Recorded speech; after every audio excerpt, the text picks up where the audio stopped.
What would you do if you stumbled upon a game that knows it's a game? One that was self-aware and conscious that there was a person on the other side of the screen and doesn't mind. That understands tropes and cliches to the point of making blatant references only to tweak them in very amusing ways. What do you think of when I ask these questions? Do you perhaps think of those times when games forcibly close themselves or rewrite memory in front of the player's eyes?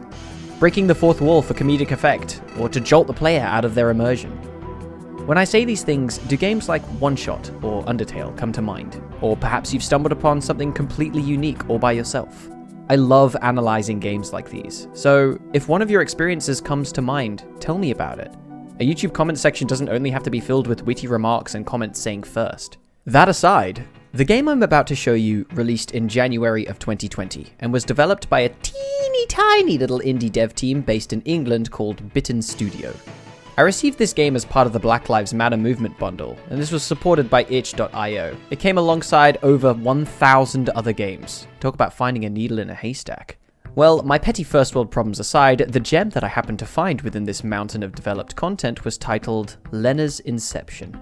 Let me start by saying that very few games leave me so damn surprised that I open a Word document and begin to write about it within the first 5 minutes. Maybe it's to do with how much of a nerd I am for well-written scripts and storytelling, but this game hits all the right notes for me. Every character is believable, charming, interesting, and memorable. Every interaction just feels so tailored and thought out. None of those Skyrim-style interactions where you've heard them speak in monotone 1,000 times before, and the only way to gain any sense of emotional connection with these characters is by ignoring the dialogue entirely, changing their name to something that you have some kind of emotional attachment to, and then killing them in some over-dramatized way, like yeeting them off a fucking cliff. But you don't get that here. Each interaction you have has a sort of purpose to either progress the, I must say, rather intriguing story, or to offer the player something of tangible use. Like swords. I like swords. Given that this is a critique and that I consider this game to be something that you should all definitely experience for yourselves, I'm going to avoid any major plot points and only talk about the topics that slap you right in the face from the moment you open the game. Art style. This game is rendered completely in 2.5D. That means it sits on a flat plane, but gives the illusion of having some perspective. It's reminiscent of pretty much every Pokemon game ever, and feels pretty much exactly the same. The first choice the player is given is whether the game is played and experienced in 8 or 32 bits. Visually speaking, it's quite a stark contrast between the two, and I'll be the first to say that this small adjustment completely changes the game. Every character both looks and feels different. The sound design is completely revamped, and even some of the dialogue gets changed. All in all, it feels like these two experiences aren't even remotely similar. When it comes to visuals, I feel that I have the most to say about the 32-bit style. Color-wise, it looks very much like I'm playing Pokemon Emerald on the Game Boy Advance. From the rocks, to the trees, to the grass, it checks out. The text boxes have some nice touches to them as well. When you look at the 8-bit design, the characters almost look like they've been ripped out of Mike Tyson's Punch-Out! Dots for eyes, lines for mouths, etc. Honestly, I think the biggest difference is the noses. It looks weird without shading. Anyway, when we jump into 32 bits, whoa, the characters don't even stay within the frame, and their eyes have color, and the noses look cool, and yeah, it's subtle, but very welcome. They're also all slightly slimmer in the 32-bit version, which I thought was an interesting choice, and I think the bookkeeper looks cuter this way.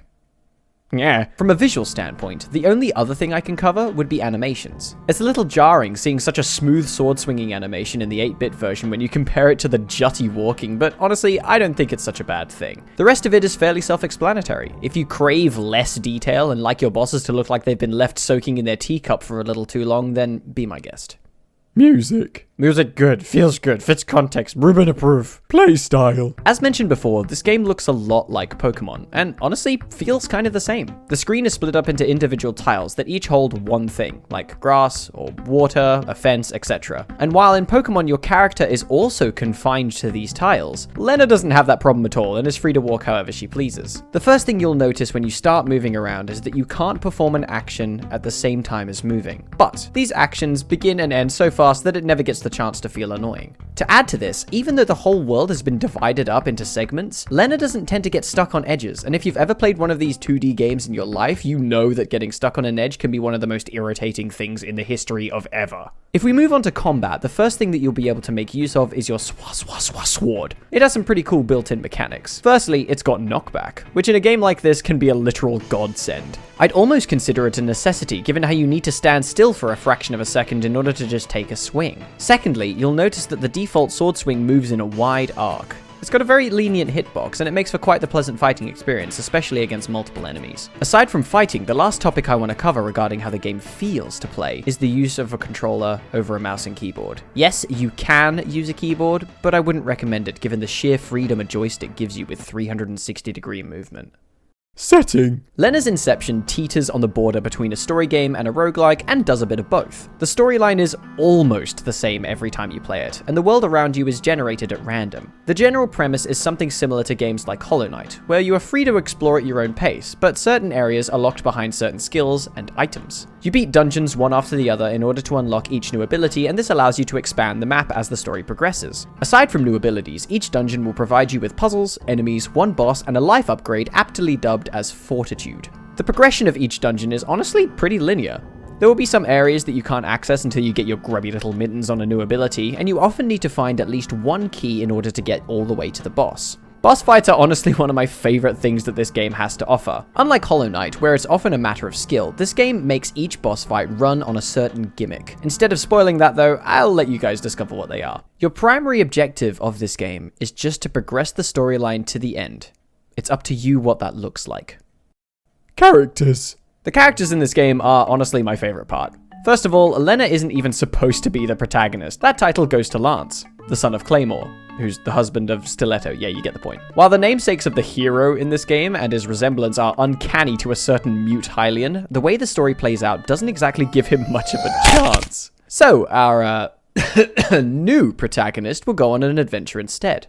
Great! Honestly, I think that this is such a great way to twist a story that we all know so well. It's filled to the brim with satirical vibes, and I'm completely in love with Lenna's default expression whenever she achieves anything. Like, I can hear the sigh that's radiating from her body. It's brilliant. I mentioned adventure before, and what's an adventure without troubles and turmoils? To add some difficulty and progression to our story, we have the Corruption, a very meta and fourth wall breaking event that causes the game to become glitched. And the Archangels, powerful beings whose only weakness seems to be their own stupidity and a complete inability to learn. The predominant antagonist of this game is the glitched Archangel, who has some of the funniest writing that I've ever come across for a villain. Like, his reason for creating the other bosses is so that he won't be lonely anymore. I kind of feel bad for this cliche Grim Reaper looking ass motherfucker. The shopkeepers are fantastically written, with their dialogue riddled with puns and character. The bookkeeper, at least in the 32-bit version, is adorable and incredibly likable. Oh, and you have a chicken.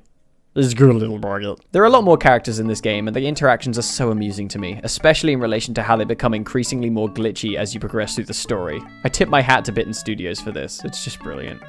Overview. For an indie dev team of 2, this game is a treat and worth getting your mittens on. If you have an appreciation for the Pokemon series and good script writing, then this will be more than worth your time. Earlier this week, I played through this game live with my chat, and it was a lot of fun, especially when they forced me to play 2 Doom songs at the same time during one of the boss fights. All right.